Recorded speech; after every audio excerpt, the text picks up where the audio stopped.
Man, you ever think about how this all ends? Like, not just for you personally, but for everyone, the whole planet, the whole human race. It's something we don't talk about much because it's scary as hell, right? But I've been reading about how different religions picture the end of the world. And I got to tell you, the Islamic perspective, dude, it's intense. It's like this cosmic movie with layers of meaning, insane events, and this ultimate day where everything comes full circle. They call it the Day of Judgment. In Arabic, it's Yawm Qiyamah, the Day of Resurrection. And it's not just some vague idea in Islam, this is a central belief. Every single person, rich, poor, king, beggar, influencer, warrior, scientist, everyone stands before God and gets judged. And here's the kicker, all the hidden stuff, the things you did when nobody was watching, the thoughts you had, the people you hurt or helped, everything is laid bare. No lawyers, no excuses, no PR spin, just the truth. Now, here's why this fascinates me. It's not just a religious scare tactic. The way Islam frames it, the entire universe is moving toward this reality. It's the ultimate accountability system. And dude, as someone who talks to people all day about meaning, purpose, life and death, this is heavy. What is the Day of Judgment in Islam? So let me break this down. Muslims believe that after you die, you don't just stop existing. There's this intermediate stage, kind of like a waiting room for souls called Barzakh. But that's just the warm-up. The real event is when the universe as we know it collapses. The Quran describes the sky tearing apart, mountains crumbling into dust, oceans boiling over. It's like something out of a sci-fi apocalypse, but deeper. It's like reality rebooting. And then the resurrection. Every single human being that ever lived comes back. Imagine that. Every pharaoh, every caveman, every guy who ever said, bro, YOLO, they're all standing on this massive plain, no buildings, no mountains, nothing, just this endless space and the throne of God above. Now the purpose of all this is justice, absolute perfect justice. And let's be honest, we don't get that in this world. Bad guys get away with stuff all the time. Good people suffer for no reason. If there's no judgment beyond this life, what's the point of morality? Why not just do whatever you want? But Islam says, nope, there's a day where all accounts are settled. You either get rewarded beyond imagination or punished in a way that fits what you did. When I read this, I was like, wow, that's heavy, but also kind of comforting because deep down, I think most of us want that. We want the bullies, the corrupt CEOs, the dictators to answer for what they did. We want the people who suffered unjustly to get some kind of payback or better, some kind of peace. Major signs of the end times. Okay, so let's talk about the signs leading up to this day. Islam says the world isn't just going to quietly fade out. There are these signs like warning shots, some minor, some major, minor signs, stuff like people losing morality, materialism going off the charts, people obsessed with luxury, leaders being corrupt, wars everywhere. Sound familiar? It's like 2025 checklist, right? But the major signs, dude, this is where it gets wild. The biggest one is this figure called El-Masih ad-Dajjal, basically the Antichrist. This dude shows up, claims to be divine, performs crazy miracles, and deceives a ton of people. Like, this is some next level psychological and spiritual warfare stuff. Then you've got Isa, Jesus coming back. Yeah, Muslims believe in Jesus, but as a prophet, not God. And in the end times, he returns, not as some new preacher, but as the one who destroys Dajjal and restores justice. That's a crossover episode nobody saw coming, right? Then there's Gog and Magog, massive tribes or nations that wreak havoc on the earth and natural disasters everywhere, the sun rising from the west, the earth swallowing people, smoke covering the planet. It's like the universe just flips its rules.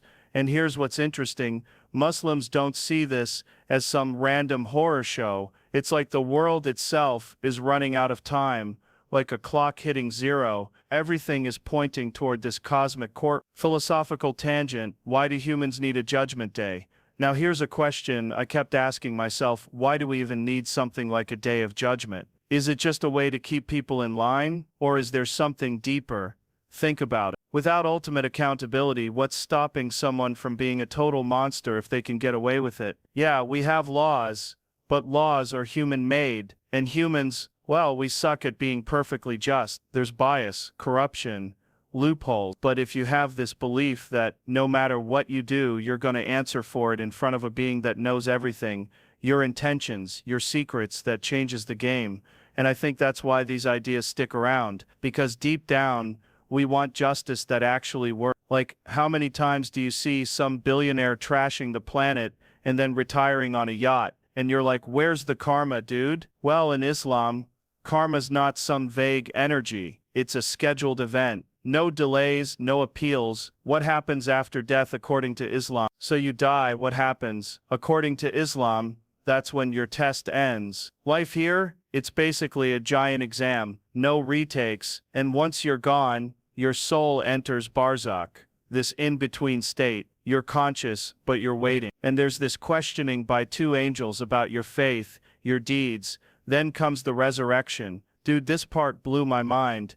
Islam says your entire body is reassembled from this tiny piece of bone called the tailbone. Scientists actually talk about this part being incredibly durable, so it's interesting when ancient texts nail something like that.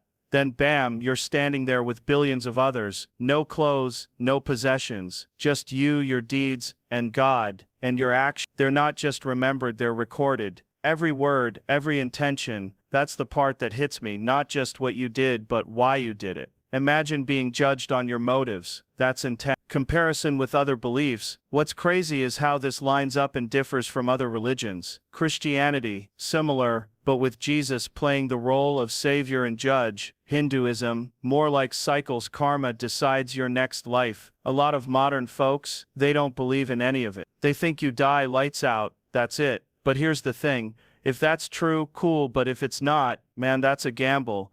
Pascal's wager kind of makes sense here. If there's even a chance this is real, shouldn't you at least look into it?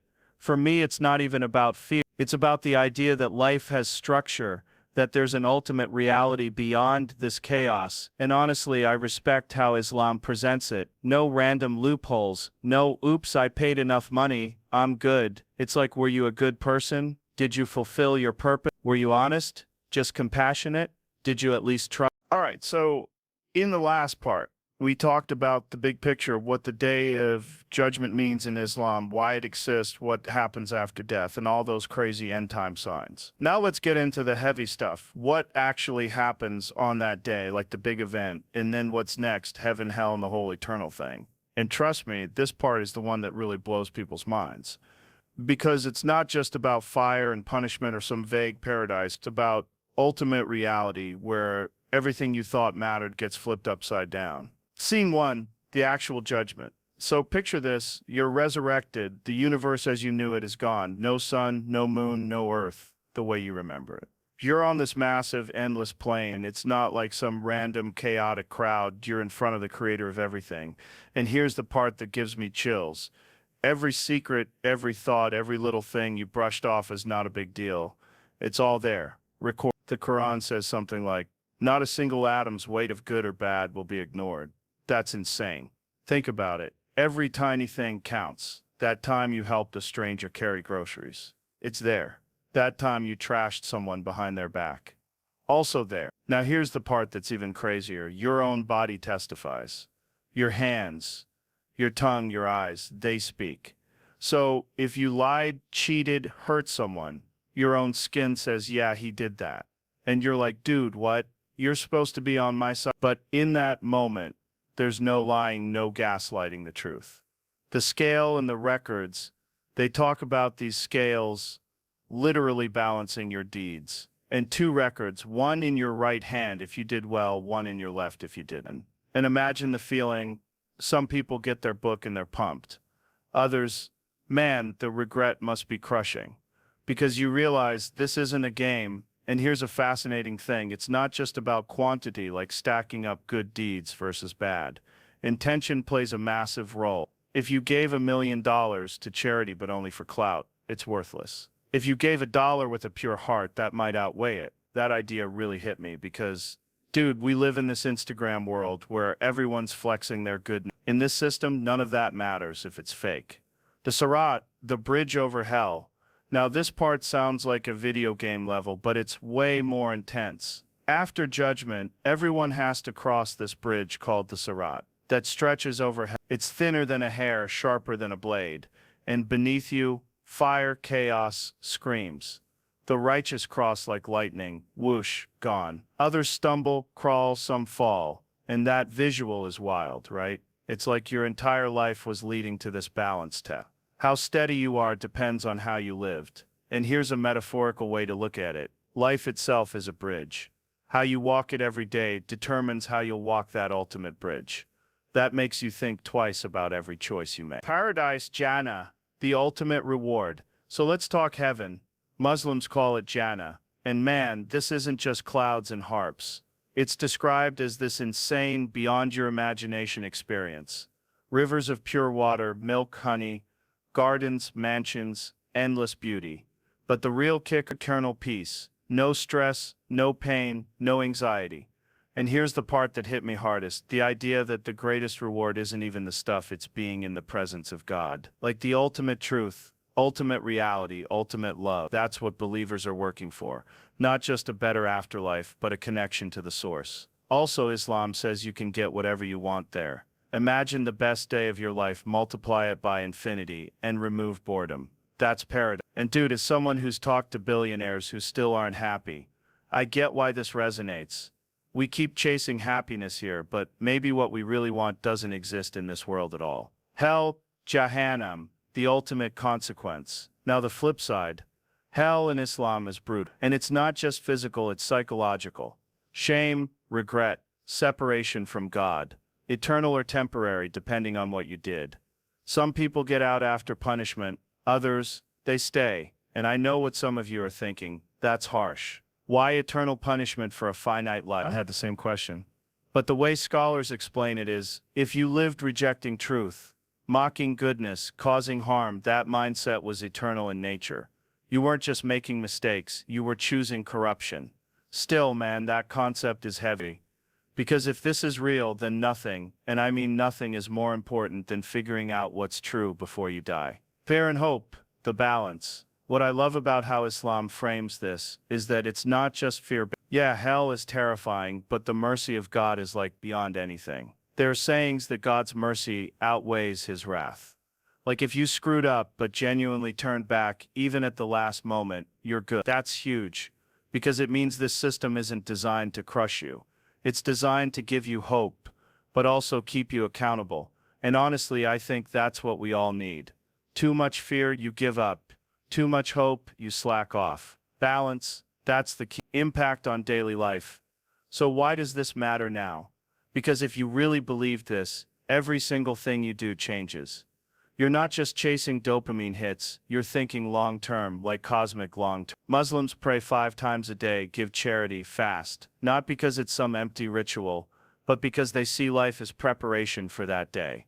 And when you think like that, it's hard to justify screwing people over for a quick buck or spending life in mindless distraction. Honestly, even if you're not Muslim, this idea of ultimate accountability could make society better. Imagine if everyone thought twice before lying, stealing, or abusing power because they believed they'd answer for it in front of the ultimate judge.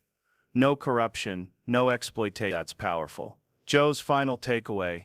So here's where I land, whether you believe it or not. Thinking about the day of judgment makes you ask the big questions. What's the purpose of life? What's right and wrong? What happens when we die? I don't have all the answers, but man, after diving into this, I can't just shrug it off. Because if this is true, it changes everything. And if it's not, well, at least you lived a life trying to be good, honest, and mindful. That doesn't sound like a loss to me. So yeah, the Day of Judgment in Islam. It's not just some scary story, it's this profound, detailed philosophy about justice, purpose, and the ultimate endgame. And honestly, I think more people should at least look into it, not to convert, but to understand. Because, dude, the world we live in could use a little more accountability, and maybe, just maybe, a little more hope.